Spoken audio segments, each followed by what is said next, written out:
research has shown that worldview backfire effect is particularly strong when it involves correct information that challenges people's sense of cultural identity and worldviews, i.e. their fundamental beliefs and about how society should operate. So if we take a pause there, you have talked about different neurological effects, the confirmation bias, motivated reasoning, and now here the backfire effect and others.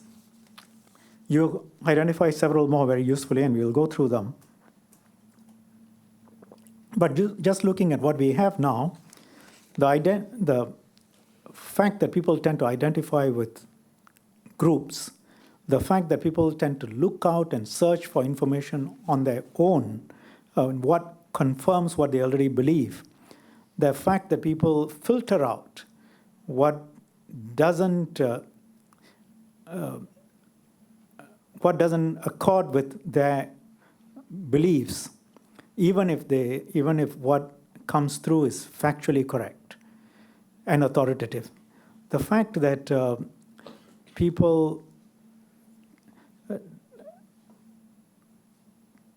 refuse and reject anything that challenges their group identity, these are all powerful factors that lead to people, at least based on the research that we've looked at so far, that lead to people accepting fake news that's cleverly targeted.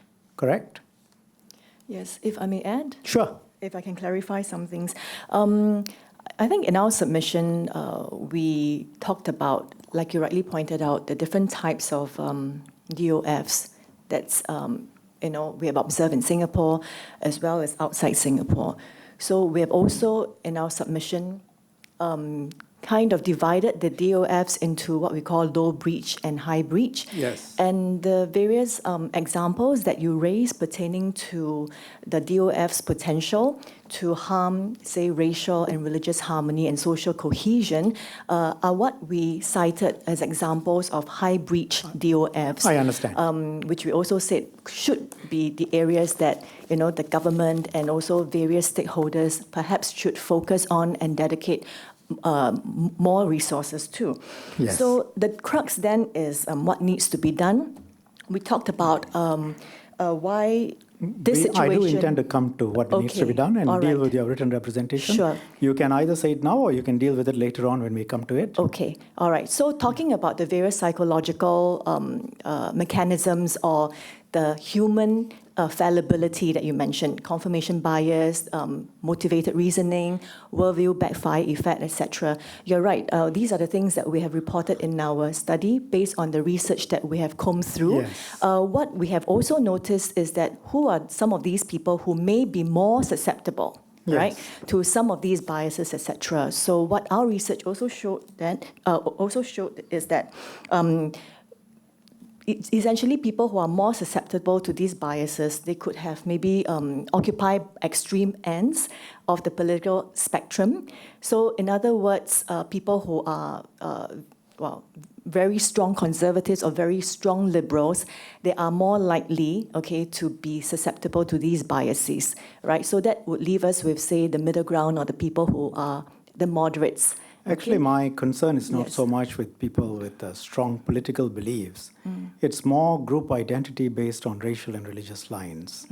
And that's where I would be focusing on when we come to some of what we need to do. All right, so we can talk about that then. Yes. Thank you. Now, page 34, you talk about emotions and negativity bias. The second paragraph. Research also found evidence of a negativity bias where information that evoked negative emotions in general has a stronger impact than information that evoked positive emotions. Studies have shown that information that evokes negative emotions is processed more thoroughly, leaving a stronger impression and also more resistant to disconfirmation than information that evokes positive emotions. That is across the board to everyone, right? Not people on extreme ends of the political spectrum. Yes. This is general. Yes. Right.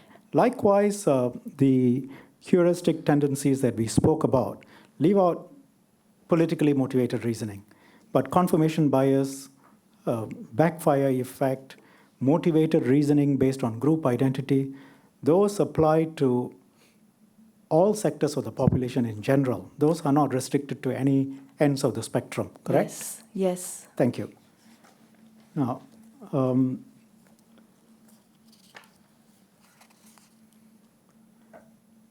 okay, last paragraph in page 34.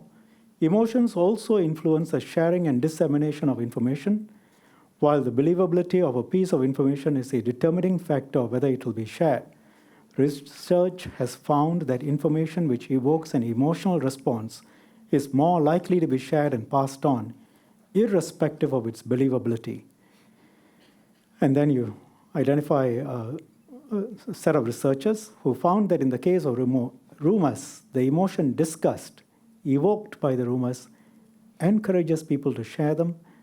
Contemporary urban legends are also more likely to spread on the internet if they evoke disgust.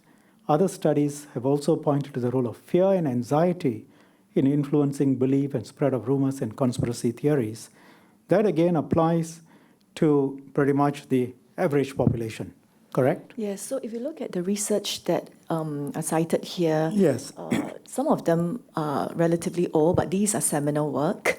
I think it would be quite instructive also for the members of the public here and everyone in the room if we just briefly discuss the recently released MIT study, Yes. which also looked at the human factors behind the spread of false news on Twitter. Right. So they looked at a huge number of tweets over a 10-year period. And yes, the role of emotion was also found by this study to play quite an important role in explaining why false news disseminate further and deeper than real news. Okay, thank you. Now let's look at page 35. Thank you for that. It adds to the material that we have to read. We have read, but which we have to digest further. 35, page 35, last paragraph.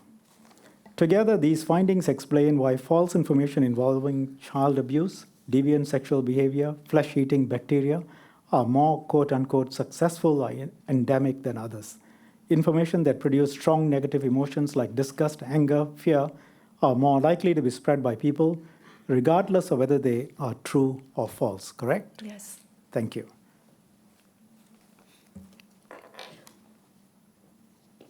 We go to page 36. Don't worry, I don't intend to take all 100 pages in this way, but a number of key points come from your report.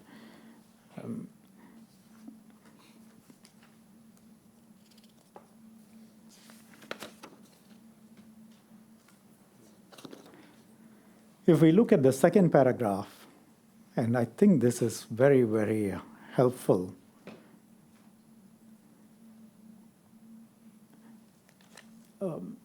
If I may pick it up from the line, however, research suggests that there may be, in fact, neurological basis underlying confirmation bias, and that using confirmation bias to make decisions makes us feel good in the same way people experience the positive effects of alcohol or opiate. Individuals get a rush of dopamine when they find confirming data similar to when they eat chocolate, have sex, or fall in love. Thus, people tend to focus on information that supports their confirmation bias and ignore information that contradicts their beliefs. In other words, it feels good to stick to our guns even if we are wrong. This describes the broad population, correct? Yes. Secondly, Dr. Soon, I was a bit taken aback when I read this, but I don't see how truth can compete with alcohol or opiate or love or sex or chocolate. I think the devil Very is in difficult, right? The devil is in the details. We need to see how we can market truth. Yeah. I think you have said it elsewhere as well in your report that fact-checking and truth comes a distant second. We'll come to that later. Sure. Yeah.